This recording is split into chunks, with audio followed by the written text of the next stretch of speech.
जय हिंद दोस्तों। सफलता की कहानी सीरीज में आज मैं जिससे मिलवाने जा रहा हूं वो निकिता है, जो नॉर्थ ईस्ट के असम के तिनसुकिया जिले की है। और इन्होंने कठिन मेहनत करके शानदार सफलता प्राप्त की है। तो इन सफलता के लिए सबसे पहले निकिता को बहुत बहुत बधाई। निकिता, धन्यवाद सर। निकिता, आपने यह सफलता किस तरह पाई है? सर सबसे पहले तो मैं आपका दिल से आभार, दिल से शुक्रिया। जितना भी मैं आपको धन्यवाद कहूँ उतना मेरे लिए बहुत कम है, क्योंकि आपने जो मेरे साथ वो लगातार मेहनत की। मैं जिस क्षेत्र से हूँ या मेरी जो मतलब बैकग्राउंड है, क्योंकि मुझे हिंदी बिल्कुल नहीं आती थी। पहले-पहले शुरुआत की मैं बात करती हूँ। तो मुझे बिल्कुल नहीं आ रही थी। मेरे को ना मतलब मुझे सिलेबस का ज़्यादा ज्ञान था। मुझे पता ही नहीं था कि कहाँ कैसे पढ़ें। जब मैंने आपके यहाँ मुझे मैं और एक बबीता दीदी का भी बहुत शुक्रिया करना चाहती हूँ, जिन्होंने आपसे मुझे मिलवाया था और उन्हें बोला था कि अगर आप बिप्लब सर के पास पढ़ेंगे तो आपका बहुत अच्छा होगा। तो इससे जब मैंने आपसे जुड़ा, फिर मैंने सिलेबस में काफ़ी वो आपने इतना अच्छे से समझाया, मतलब मुझे हर वो चीज़ आसान होने लगी थी। पहले तो मुझे पहले लगा था कि मेरा कभी नहीं होगा। मैं अभी भी मुझे याद है वो मेरा पहला अटेम्प्ट, तो मुझे मेरा पहला अटेम्प्ट में मुझे फर्स्ट परसेंटाइल आया था, 1 परसेंटाइल। तो 1 परसेंटाइल से एक नेट क्वालिफ़ाइड मेरे लिए एक बड़ा वाला क्वालिफ़िकेशन है, क्योंकि मुझे पहले बिल्कुल नहीं लगा था कि मुझसे होगा नेट क्वालिफ़ाइड। सर, उसके लिए बहुत मैं आपका बढ़िया। बहुत बहुत बहुत बधाई कि जीरो से लेके हीरो तक के बनने के सफर में। एक सवाल और है निकिता, कि कोचिंग ज्वाइन करने से पहले और ज्वाइन करने के बाद आपने अपने आप में क्या परिवर्तन देखा?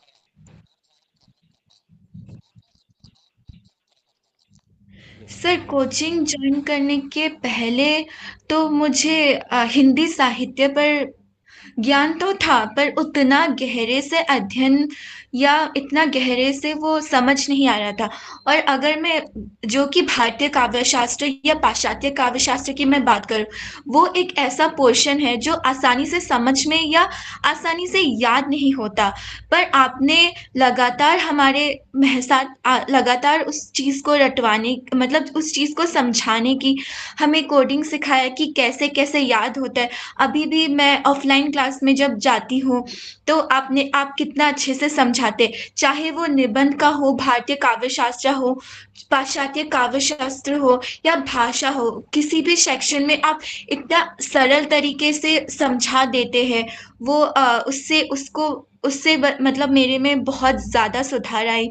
कोचिंग से बाद मतलब सुधार बहुत अच्छे से हुआ है। बिल्कुल। एक सवाल और है, आप उन नए छात्रों को क्या कहना चाहेंगे आज भी जो भटक रहे हैं? अब तो अपना ऑनलाइन और ऑफलाइन दोनों क्लास शुरू हो चुका है, तो उन छात्र और छात्राओं को आप क्या कहना चाहेंगे? सर, मैं एक कोट से कहना चाहती हूँ।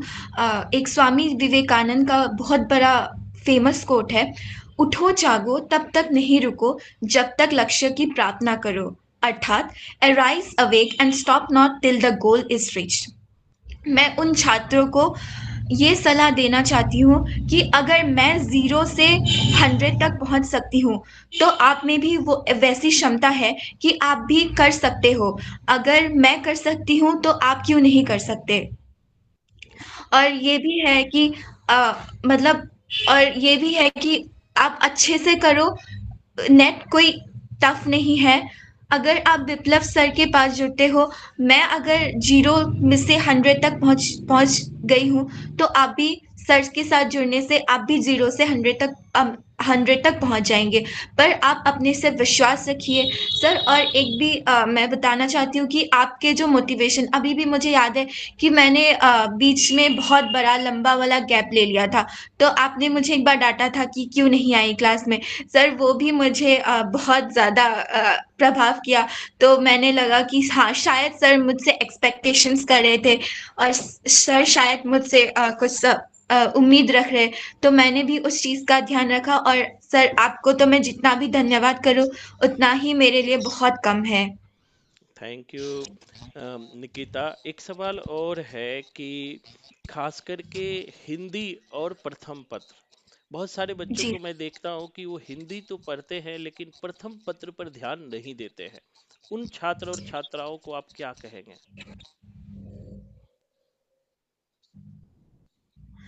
सर मैं ये कहना चाहती हूँ, जितना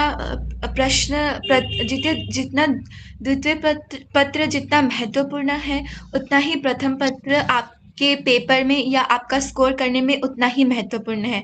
अगर मेरा अभी जेआरएफ नहीं हुआ तो सिर्फ प्रथम पत्र के कारण ही हुआ, क्योंकि मेरा प्रथम पत्र में काफ़ी कम हो गया था। तो मैं मतलब उन बच्चों को वही सलाह देती हूँ कि आप प्रथम पत्र को भी पढ़ें, मेरी जैसी भूल-चूक ना करें। आप प्रथम पत्र को भी उतना ध्यान दें और द्वितीय पत्र को भी उतना ध्यान दें। दोनों साथ लेकर चलेंगे तो अवश्य आपका जेआरएफ हो जाएगा। बिल्कुल, बिल्कुल, बिल्कुल। आप अपने सफलता में सहायक लोगों को जरूर याद कीजिए। जी सर। आपके सफलता में जो जो आपके सहायक हुए उसका नाम लेना चाहेंगे? जी सर। सर सबसे पहले तो मैं बबीता दीदी का बहुत दिल से आभार करना चाहती हूँ, जिन्होंने मुझे आप तक वो भी आपकी ही छात्रा है, तो जिन्होंने मुझे आप तक दिखाया कि विप्लव सर के पास अगर आप जाओगे तो आप अच्छे से मतलब पढ़ लिख पाओगे। फिर आपका भी बहुत बड़ा से आभार है, जिन्होंने अच्छा से मुझे मार्गदर्शन किया। मैं ज़ीरो में थी, अभी तो मेरा फ़ोन खराब हो गया, मतलब चोरी हो गया, इसलिए मैं आपको रिज़ल्ट नहीं दिखा सकती, पर सीरियसली मेरे को 1 परसेंटाइल ही आया था, 1 परसेंटाइल। सेकंड मेरे पास है, अभी भी रिज़ल्ट मैं दिखा दूँगी ऑफ़लाइन क्लास में, उसमें भी मेरे बहुत भूल-चूक हो गया था। पर जब मैं आपकी क्लास से जुड़ी तब भी बहुत बड़ा एक गैप आया मेरे में, फिर बड़ी सफलता मिली मुझे। सर जितना भी धन्यवाद करो उतना ही मेरे लिए बहुत कम है। एक आपको जितना अंतिम भी धन्यवाद। Thank you. एक अंतिम सवाल है, अपने क्लास का कोडिंग का क्या योगदान है? क्योंकि संपूर्ण साहित्य अपने यहाँ कोडिंग में पढ़ाया जाता है, तो उस कोडिंग का क्या योगदान होता है? सर कोडिंग का तो बहुत बड़ा योगदान हुआ, क्योंकि अभी भारतीय काव्य शास्त्र जैसे मैंने पहले बताया है, भारतीय काव्य शास्त्र एक ऐसा है कि आप मतलब आपको बिना कोडिंग से समझ ही नहीं आएगा। जैसे अभी कुछ भी अभी भरत मुनि का ही ले, कुछ भी वो मतलब उसका ही एक रचना ले, अब उनके इतने सारे रचनाएं हैं तो हमें समझ नहीं आएगा कि कैसे करें। फिर मैं अगर हिंदी साहित्य का इतिहास के बारे में बात करूँ, आधुनिक काल का, आधुनिक काल इतना लंबा है कि मतलब आपको उसको पढ़ते-पढ़ते अरसा लग जाएगा। फिर आपको कोडिंग में भी बहुत हेल्प हुआ। फिर निबंध भी बहुत बड़ा है। फिर कहानी में भी आपने हर कहानीकार का कहानियों का बताया कोडिंग में कि कैसे-कैसे है, आपने समझाया। सर कोडिंग में भी बहुत मेहनत हु मतलब बहुत सफ मिली है मुझे। कोडिंग से भी बहुत सहायता मिली है। बहुत बहुत धन्यवाद निकिता। अब एक आप ऑफलाइन इंटरव्यू आपका लेंगे। तो आज के लिए इतना ही, आपने समय निकाला इसके लिए बहुत बहुत धन्यवाद। और मैं उन दर्शकों को भी धन्यवाद। कहना चाहूँगा कि जीवन में सफलता पाना आसान नहीं होता है, लेकिन मुश्किल भी नहीं होता है। अगर आप ठान लेंगे तो सफलता जरूर मिलेगी। निकिता जो नॉन हिंदी बैकग्राउंड से होते हुए भी इन्होंने हिंदी में नेट जेआरएफ की परीक्षा पास की, यह एक काबिले तारीफ है। इससे पहले सैडली थॉमस जी थी जो केरला से थी, उनकी मातृभाषा मलयालम थी, फिर भी उन्होंने सफलता प्राप्त की। ये सफलता दिखाता है कठिन मेहनत और ट्रू डायरेक्शन, सही दिशा अगर हो तो सफलता आसान हो जाता है, और कोई ताकत आपसे सफलता छीन नहीं सकती है। धन्यवाद। धन्यवाद निकिता। धन्यवाद सर।